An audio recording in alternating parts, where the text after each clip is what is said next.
पता नहीं पता भैया, मैंने अपनी दुनिया उजाड़ दी वहाँ जाकर। गई तो मैं दर्शन के लिए थी। वैष्णो देवी का दर्शन करने की मेरे हस्बैंड की 10-12 साल से इच्छा थी। दर्शन करने गई थी। फिर बापू की एक कथा थी, वो अटेंड करना चाहती थी। तो गए थे, तो बच्चों की कश्मीर की इच्छा थी, तो हमने कुछ एक जगह का प्लानिंग किया था। तो उसी हिसाब से हम 22 तारीख को पहलगांव, ऊपर जो मिनी स्विट्ज़रलैंड कहलाता है, हम वहाँ गए थे। और वहाँ से हम गुलमार्ग जाने वाले थे। आधा घंटा का फेर था भैया। 1 डेढ़ तक हमको निकल जाना चाहिए था, बट करते करते 2 बज गए थे। तो हम चर्चा ही कर रहे थे कि अब निकल जाते हैं, बट गुड़िया छोटी, तो गुड़िया सिर्फ प्लानिंग करना चाहती थी, कोई एक्टिविटी करना चाहती थी।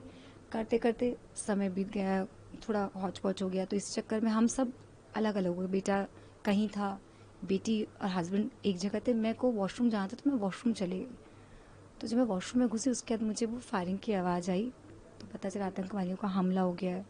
बाथरूम से निकली तो समझ में नहीं आया, बस लाइक टोटली ब्लैंक कि हो क्या रहा है। बिकॉज हम सिर्फ मूवीज़ में देखते हैं, सब न्यूज़ में पढ़ते हैं, न्यूज़ बनना नहीं चाहते थे। हमला हो चुका था, हम सब छितर पितर हो गए थे। एंड जब हुआ तो मुझे लगता है जब मैं वॉशरूम से निकली, मैं ब्लैंक हो गई थी। तो वहाँ के जो लोगों ने था, उन्हें मुझे हेल्प करके फटाफट लेके नीचे भागे कि चलिए मैम, आतंकियों का हमला हो गया। तो गिरते पड़ते करते में हम नीचे पहुँचे। मेरा मोबाइल, मेरा पर्स, कुछ जगह पे नेटवर्क आया था, कुछ जगह पे नहीं आया था। तो मैंने वॉशरूम जाते समय अपना पर्स एंड अपना मोबाइल अपने हस्बैंड को दे दिया था। तो मेरे पास कुछ भी नहीं था। जब मैं भागी, लोगों ने कहा आप निकलिए, हमला हुए थोड़ा समय हो गया है, आपकी फैमिली भी नीचे चली गई होगी, क्योंकि यहाँ कोई भी नहीं है। मतलब तो जो गोलीबारी चल रही है वही हो रहा है, बीच में है। आपके हस्बैंड ऐसे नहीं दिखेंगे, अगर होंगे तो वो नीचे अपने अपने तरीके से सब उतर गए हैं। मन नहीं मान रहा था, पर जा रहे थे, डर भी था। लोग भी कि चलिए चलिए, तो जो हर रास्ते में थोड़ी देर किसी का फ़ोन था, तो भैया फ़ोन दे दीजिए, मैं ट्राई कर लूँ। सबका नेटवर्क नहीं लग रहा था, किसी एक का लगा। तो किस्मत से मेरे बेटे से मेरी बात हो गई। तो बेटे ने बताया कि मम्मी मैं नीचे आ गया हूँ। तब तक मेरे इंप्रेशन था कि शायद ये तीनों साथ होंगे। मैं जब वॉशरूम गई तो मेरे को लगा कि ये तीनों साथ में आ गए होंगे। मेरे को नहीं पता था कि पीछे क्या होने वाला है। तो कहा मम्मी मैं तो नीचे आ गया हूँ, पापा लक्षता ऊपर है। तो मैंने गुस्सा से को पूछा कि तुम पापा को छोड़ के लक्षता को नीचे कैसे आ गए। तो इस कि मम्मी जो फर्स्ट शॉट हुआ मेरे बगल से हुआ, मैं कुछ लेने के लिए रुका था वहाँ पर, तो बगल से हुआ, तो उसके छींटे मुझ पर आए। तो फिर मेरे को घोड़े वाले भैया ने नीचे लेकर आ गया। तो मैं और डर गई कि लक्षतन दिनेश कहाँ है। तो ये बोला मम्मी आप नीचे आइए, मैं अपन करते हैं।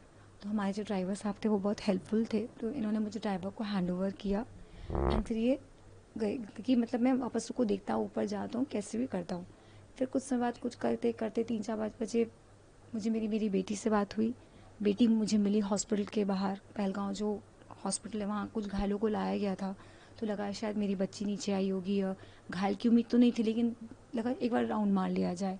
तो मेरी बच्ची मुझे वहाँ मिली, थोड़ी सी उसके हाथ में चोट थी, कपड़े वपड़े खून से लदे हुए थे। तो उसने बताया मम्मी पापा को गोली लगी है। ये सुन के मैं थोड़ा डर गई थी, क्योंकि मेरे हस्बैंड को ब्लड क्लॉट का इशू, उनको ब्लड थिन रखने के लिए मेडिसिन लेनी पड़ती है।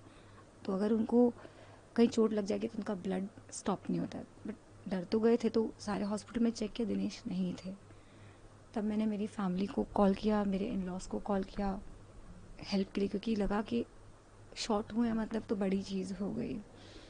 ऐसा करते करते करते करते फिर सब जगह मैं हेल्प के लिए गई। मुझे याद नहीं आ रहा कैसे क्या हो रहा था, बट हर हर जगह हम हेल्प के लिए जा रहे थे। सरकार हमें क्लब हाउस भेजी कि भाई आप लोग वहाँ तो सेटल हुए, एरिया सेफ़ नहीं है, हौच पौच कम हुई, तो हम भी कुछ काम कर सकें। हम क्लब हाउस भी गए, बट मन नहीं माना। फिर हम वापस आ गए, गुड़िया को गाड़ी में रखा, मैं और मेरा बेटा ढूंढने में लग गए। फिर फ़ोन नहीं था, तो मेरे बेटे ने मुझे एक नया नंबर दिया, कि एक नया फ़ोन दिया। वहाँ के लोग बहुत हेल्प किए कि तुरंत उस माहौल में, कर्फ्यू के माहौल में, बंद दुकान को खोल के मुझे सिम और मोबाइल दिया। सामने होटल वाले भैया थे, उन्होंने मेरी बेटी को बैठाया, कुछ बना के खाने के लिए दिया, मुझे चाय पिलाया, बैठाया। बहुत हेल्प किया वहाँ के लोगों ने, मैं बोलूँगी बहुत हेल्प किया, बहुत हेल्प किया। उसके बाद ये हुआ कि कुछ 7-7:30 बजे कि 8 बज गया था ना, ध्यान नहीं आ रहा।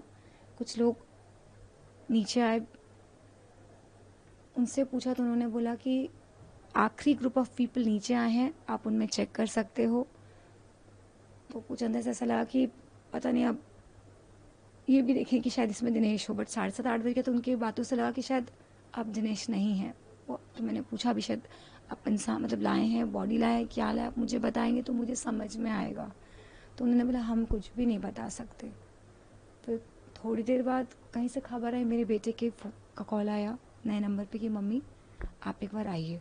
उसको कहीं से कॉल आया था कि मिले, हर जगह डिस्क्रिप्शन मांगा गया। मैंने अपने हस्बैंड का डिस्क्रिप्शन दिया, आधार की फ़ोटो भी दी, नया नंबर भी शेयर किया, तो उनके पास नंबर था। उन्होंने मेरे बेटे को कॉल करके बुलाया। बेटे ने मुझे कॉल किया कि मम्मी एक बार आ जाओ, आप खाली आना, लक्ष्यता नहीं आएगी। तो जब मैं वहाँ देखी तो वो बदकिस्मत एक मैं भी थी, मेरे हस्बैंड थे, उनकी बॉडी थी सामने। सरकार से कोई उम्मीद? भैया सरकार से उम्मीद वैसे तो मैं सरकार कर ही रही है। वहाँ अमित शाह जी आए थे, उन्होंने इतना सुंदर से मेरे पति को विदाई दी है, एक शहीद की तरह विदाई दी है। तो मुझे पूरी उम्मीद है कि सरकार मेरे पति को शहीद की उपाधि देगी, वो इज़्ज़त वो सम्मान मेरे पति को मिलेगा। हमने जो खोना था मैंने खो दिया।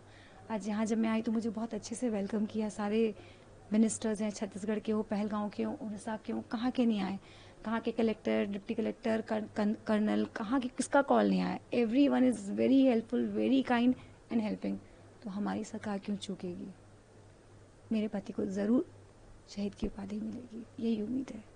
दीदी बच्चे भी छोटे हैं तो उनके लिए कोई बात रखना चाहेंगे? हाँ, मेरा बेटा अभी 19 का हुआ है, अभी वो बस बड़ा होना शुरू ही किया था उसने। तो मुझे उम्मीद है कि सरकार मेरे बच्चों को भी अपना सर, बच्चों पे सर के ऊपर अपना हाथ रखेगी और उन्हें भरने के लिए, एजुकेशन के लिए शायद कुछ सपोर्ट देगी या हेल्प करेगी। अपना हाथ रख देगी तो सर सब कुछ हो गया, क्या ही चाहिए मुझे, ज़रूर करेगी, यही उम्मीद करती हूँ और कुछ नहीं।